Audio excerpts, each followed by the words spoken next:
My brothers and sisters who are in Christ, this is Minister Charles Brown from the Doctrinal Institute of Jesus Christ. Listen very careful.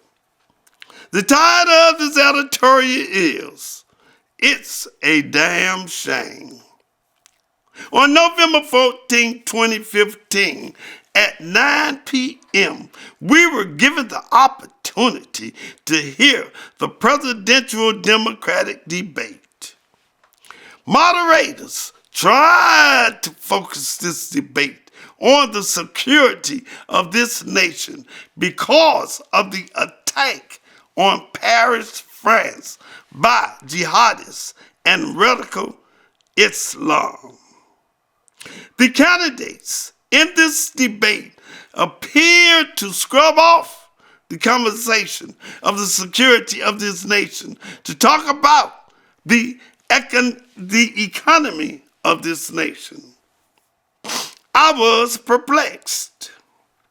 I was confused because the attack on Paris took place a day prior to our presidential debate, and it had been confirmed that the attackers were among the refugees or immigrants that had entered France because of the civil war that was taking place in Syria.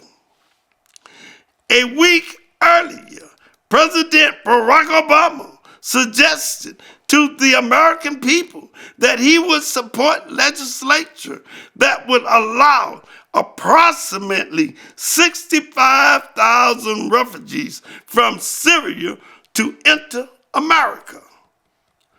Even though this is or was a noble gesture on the part of our president, the Democratic candidates for the presidency of the United States did not give ideas on how they plan on vetting these immigrants or refugees.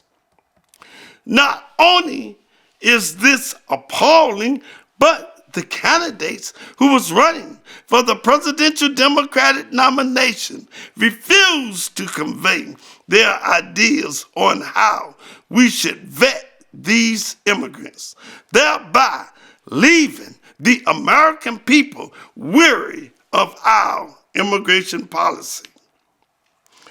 If the American people are responsible for electing a person to lead this nation, then should not the American people be afforded the right to know the general idea of how our leaders are going to vet these people? The Democratic presidential candidates is treating the American people as though we do not deserve to know their ideas on how they are going to vet the immigrants coming into this nation, and at the same time perpetuating an ideal of amnesty for illegal immigrants. Further, our leaders do not respect the intelligence of the American people by espousing that it would cost too much money to deport these illegal immigrants. My people who are in Christ, do not be naive or gullible. If America has the technology and knowledge of how to put a man on the moon, then the task of ridding this country of illegal immigrants is simplistic.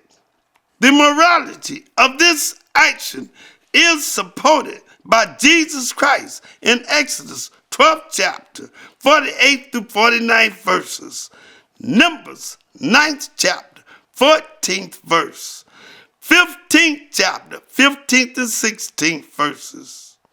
Those individuals who attempt to appease your emotions as Satan did Eve without the thought of reason as Isaiah proclaimed in Isaiah 1st chapter 18th verse, are doing this country a grave injustice.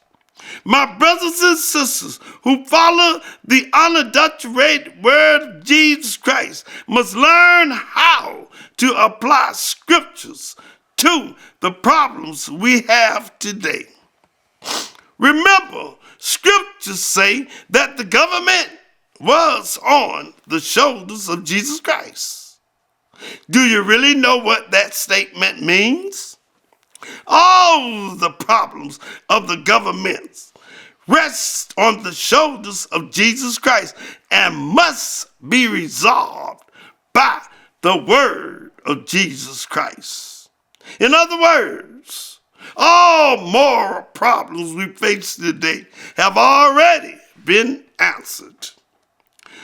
Our task as followers of God is to apply those answers. We cannot afford to overlook our problem of illegal immigration, thereby risking the security of our nation by adhering to the emotions of people.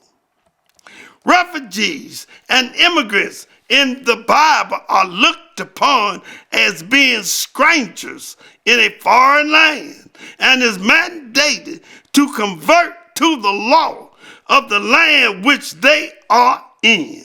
See Exodus 12th chapter 48 through 49 verses. Certain elected officials who tolerate Sharia law and illegal immigrants are betraying this country. As Dr. Carson said, there should be no person elected president of the United States that believe in Sharia law as opposed to the Constitution of the United States. I thank you once again, and may God bless you.